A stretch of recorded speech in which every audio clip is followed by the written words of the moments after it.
What's going on, everyone? So now that the Los Angeles Lakers have Marcus Smart, huge step in the right direction. And it really feels like they are one, maybe two pieces away, like one kind of higher end piece to maybe like two kind of mid tier pieces. And then I think the Lakers can be a true contender next season. It's very possible that they could be already, but I just think that there's a lot of factors that need to go into this season for them to be that, where you can kind of solve one or two more of your needs or get that kind of higher end two-way player, then now I think you're in that conversation. I think, Lakers have done a good job of solving some of their depth, solving some of their key needs. I think DeAndre Ayton is going to be fantastic for the Lakers next year. I think a lot of people are sleeping on Jake LaRavia and what he's going to be able to do. I am very high on Jake LaRavia. Maybe I'll be wrong. I don't know. I don't think I will be. I think he's going to make me look very good for praising him the way that I have. Going to have a healthy, motivated, ready to go Luka Doncic, right? There's a lot of things that could potentially elevate this team to the point of where they are contending, right? Add in Marcus Smart, gives you that point of attack, gives you that versatile, just dirty work player, and just defender, that versatile defender, a guy that can defend 1 through 3, slot in 1 through 3. His advantages are best at the 1 or the 2, but with the 6'9" wingspan, he can slot in at the 3 at times for you.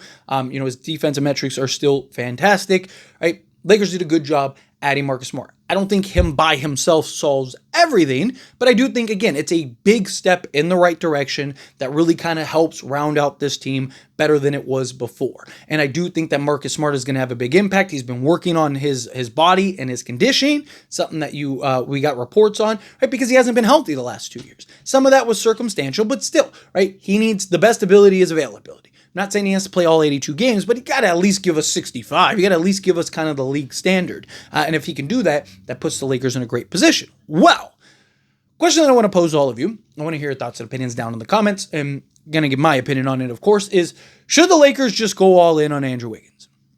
Right? Lakers need that clear-cut upgrade at the 3. And I think Andrew Wiggins could be now with a Marcus Smart. You'd also got to keep in mind, you'd free up salary and you'd free up a roster spot. Is it worth it for the Lakers to maybe pull off that trade to land Andrew Wiggins, bring him in, open up a couple roster spots, and then bring in another guy or two, and now you're contending, right? So you bring in that high-end guy, plus you bring in some insurance. Now I think the Lakers are at the point of contention. Where before the Marcus Smart thing, it was like, okay, yes, they bring in Andrew Wiggins. Is that enough by himself to elevate you? If Marcus Smart can get back to what he was, like 2 seasons ago, right, and health-wise and stuff, then yes, now I think that has the potential to raise you to contention because you can go lineups with Luka, Smart, Andrew Wiggins, LeBron James, and DeAndre Ayton. It just gives you that higher-end piece who on any given night can go win you a game by himself, win you a playoff game by himself. Marcus Smart, his impact, his versatility, his defense, start stacking those things, but it also opens up and frees up roster spots to bring in another guy or two, right? Bring in a Josh Okogie, bring in an Al Horford or a DeAnthony Melton. I know there's talks about them signing with the Warriors, but if they take too long on the Kuminga thing and the Lakers end up opening the roster spots, they can go to him and be like, hey, do you want them to wait and figure out what happens with Kuminga? What happens if they can't trade Kuminga? Right? Do you want the contract now or do you want to keep waiting? Because we're going to go another direction without you. You might be surprised that all of a sudden Lakers signed Anthony Melton and Al Horford because they're like, we don't want to not make a roster this year or end up having to go to a team that we don't want to, right? So if the Lakers were to pull something like that off, maybe they kind of get that piece. Now they're really you add in Andrew Wiggins, Al Horford, and a DeAnthony Melton, but there's also several guys that could be potentially available via right? Like Nikola Vucevic is somebody. There's murmurs about Jeremy Grant. And that's just the people that have kind of been in the loop. Who knows if there's a guy or two that ends up getting bought out at some point that we're not even talking about, right? So I do think that there is a real argument now to go after Andrew Wiggins. I don't think I would give up the first, though, all right? Because they want Rui, Dalton Connect, in the first round pick. You'd have to throw in a Gabe Vincent or a Maxi Kleba or something like that to be able to clear off the salary and match the salary, right? I know Miami is close to the hard cap, maybe they're like $4.5 million, something like that away.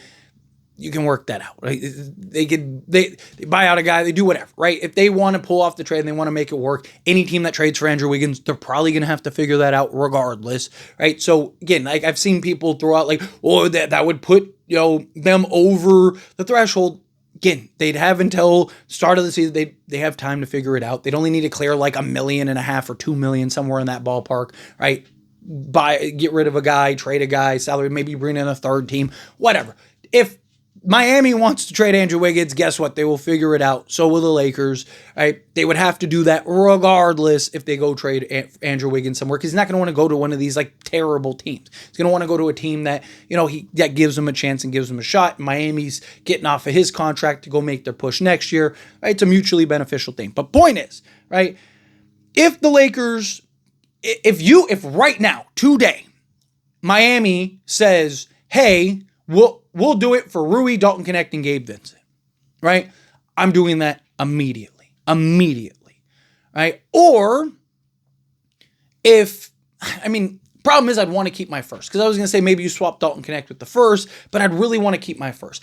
I'd be willing to give up anything else, right? So if you could do Dalton Connect in like a pick swap or 2 pick swaps, fine, so be it, right? Or that second round pick. If you could do Dalton Connect and that second round pick, fine. I'd want to keep my first, because in case you get there, something happens, or you're not quite there, but you're close, right? You want that first in case you need it, right? You'd rather need it and not have it than have it and not need it, right? Like, it's one of those things that it could, I think, would be the best benefit for them. But again, you can make the argument, you just go make that move, you go trade for an Andrew Wiggins, pay up whatever you have to pay up, right? And, now all of a sudden it's like, I would start Marcus Smart. I don't think the Lakers would, but I just think Luka, Smart, Wiggins, LeBron, and Ayton is such a balanced starting five. I think that starting five is arguably one of, if not the best in the league at that point, because now you have real defensive versatility, switchability out there. You got 3-point shooting, you got shot creation, you got Luka and LeBron, you got DeAndre Ayton, who's him and Luka are probably gonna be the best 2-man game in all of basketball. And then now you have like Austin Reeves off the bench to kind of hold down the fort off the bench and operate that. I just don't know if they would do that, but I do. I look at this team and I'm like, and I know that there's the talk. So Miami's not interested in trading Andrew Wiggins, or they're expecting Andrew Wiggins to go into training camp, expecting and actually getting off. They weren't in negotiations and trying to trade Andrew Wiggins to not trade Andrew Wiggins. Very rarely do teams explore the potential of trading a guy and don't end up trading him at some point, right? It's just they want what they want. And right now, it's like, hey, you want him, it's our price, right? And, now that the Lakers have Marcus Smart, can they maybe go into those negotiations and have a little more leverage where it's like, hey, look, we still want Andrew Wiggins, but if we have to ride with Marcus Smart, we ride with Marcus Smart, right? And you kind of work that out, you kind of figure that out.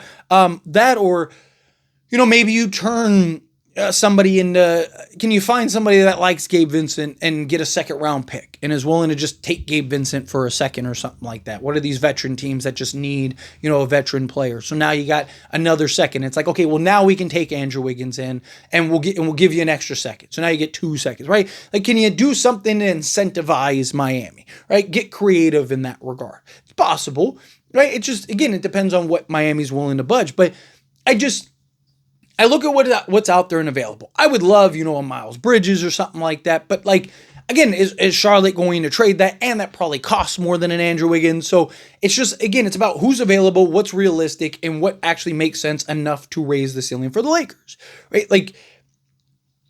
I think now with Marcus Smart, adding Andrew Wiggins makes more sense than it did pre-Marcus Smart. Because it's like, if you add Andrew Wiggins, it's like you're trading everything to go get Wiggins, and that's kind of the only guy you got, right, that can do what you're looking for him to do. He's a veteran, he's 30 years old, but he's not so old that it's like, man, we only got a year or two, but his contract lines up perfectly.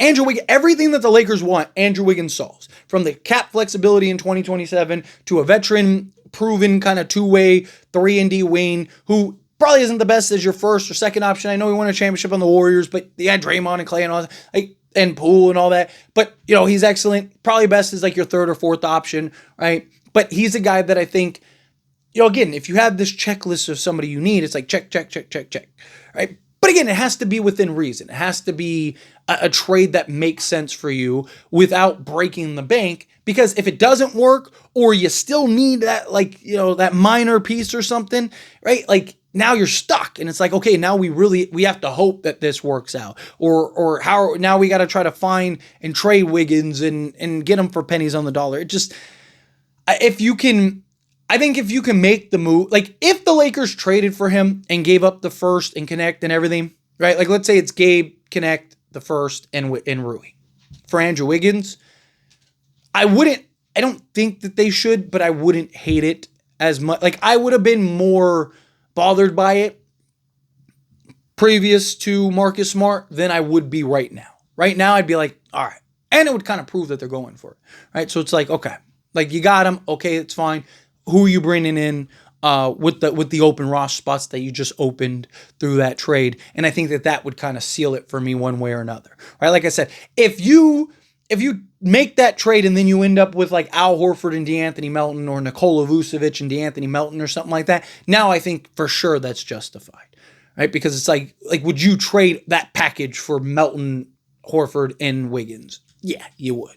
But let me know your thoughts and opinions down in the comments. That being said, if you haven't liked this video, hit that like button. Helps me out. We enjoy these types of videos, and I truly appreciate it. Not subscribe channel, hit that subscribe button. Turn on the bell notifications. Appreciate y'all. See you in the next one. Thank you.